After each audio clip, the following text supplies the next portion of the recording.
Welcome back. మొత్తానికి Congress party జోరు కొనసాగుతోంది. మున్సిపల్ ఎన్నికల్లో కాంగ్రెస్ పార్టీ హవా నడుస్తోంది. అయితే అక్కడక్కడ హంగు కొనసాగుతోంది. సో ఇప్పటికే ఇండిపెండెంట్స్ ఎవరైతే గెలిచారో వాళ్ళను క్యాంపుకు తరలించే ఏర్పాట్లు కూడా నడుస్తున్నాయి. అక్కడక్కడ ఉద్రిక్త వాతావరణం కూడా కనిపిస్తోంది.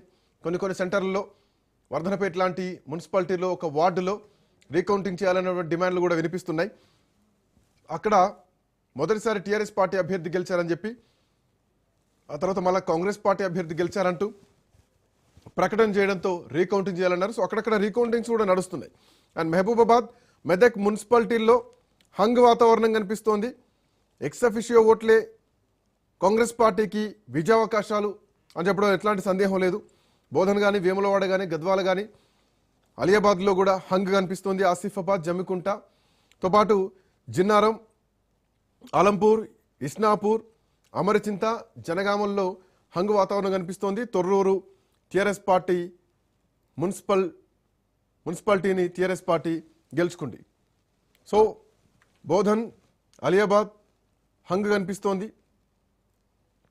రైట్. మరోవైపు కరీంనగర్లో బీజేపీ దూకుడు కనిపిస్తోంది. కరీంనగర్ కార్పొరేషన్ మున్సిపల్ కార్పొరేషన్ సాధించే దిశగా బీజేపీ అడుగులైతే కనిపిస్తోంది.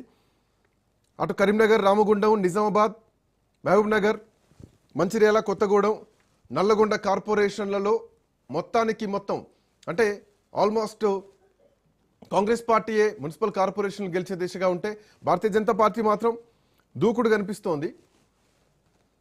భారతీయ జనతా పార్టీ దూకుడైతే కనిపిస్తోంది.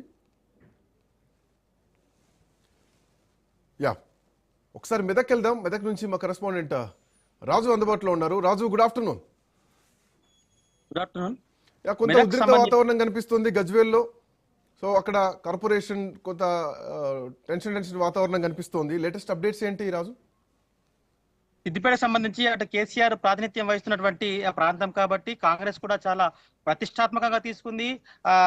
ఖచ్చితంగా 11 రోజుల పాటు మంత్రులు, తర్వాత ఇతరత్ర పెద్ద లీడర్లు వచ్చి అక్కడ ప్రచారం చేయడం జరిగింది. అదే కోణంలో ఖచ్చితంగా ఎట్టి పరిస్థితుల్లో కాంగ్రెస్ కూడా ఆ పీఠాన్ని కైవసం చేసుకోవాలని చెప్పి చాలా సీరియస్ గా భావించినప్పటికీ కాంగ్రెస్ పార్టీకి సంబంధించి ఇప్పటికీ అక్కడ 5 స్థానాలు గెలుచుకుంది.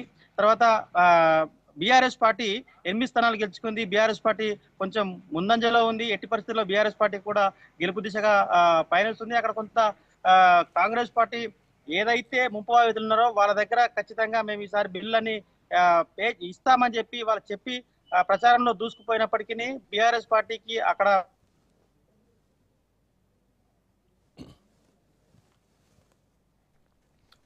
వచ్చిందని చెప్పి భావించాలి.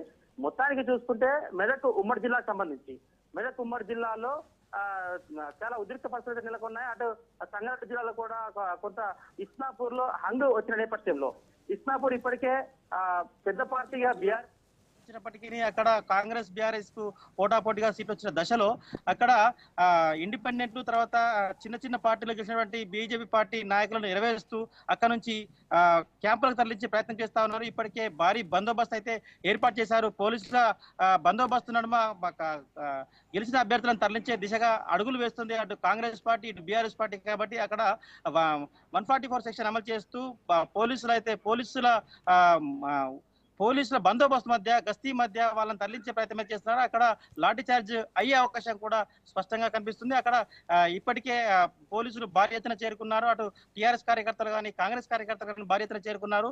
ఇప్పటికీ మనకు వచ్చినటువంటి అప్డేట్స్ ప్రకారము మెజారిటీ స్థానాలు అటు కాంగ్రెస్, బీఆర్ఎస్ చెరో 5 మున్సిపాలిటీ అయితే కైవసం చేసుకుంది. ముఖ్యంగా మనం సంగారెడ్డి జిల్లాకు సంబంధించి సంగారెడ్డి జిల్లాలో సంగారెడ్డి, సదాశివపేట, తర్వాత నారాయణ్ ఖేడ్, ఆందోల్ ఇవి 4 కాంగ్రెస్ కైవసం చేసుకోగా కోహిర్ లో అయితే హంగ్ వచ్చింది. అదేవిధంగా ఇంద్రేశం, జిన్నారం, తర్వాత గుమ్మడిదల, గడ్డపోతారం, జహీరాబాద్ కూడా బీఆర్ఎస్ పార్టీ ఎక్కువ స్థానాలు గెలిచినప్పటికీ అక్కడ కూడా హంగ్ ఉంది.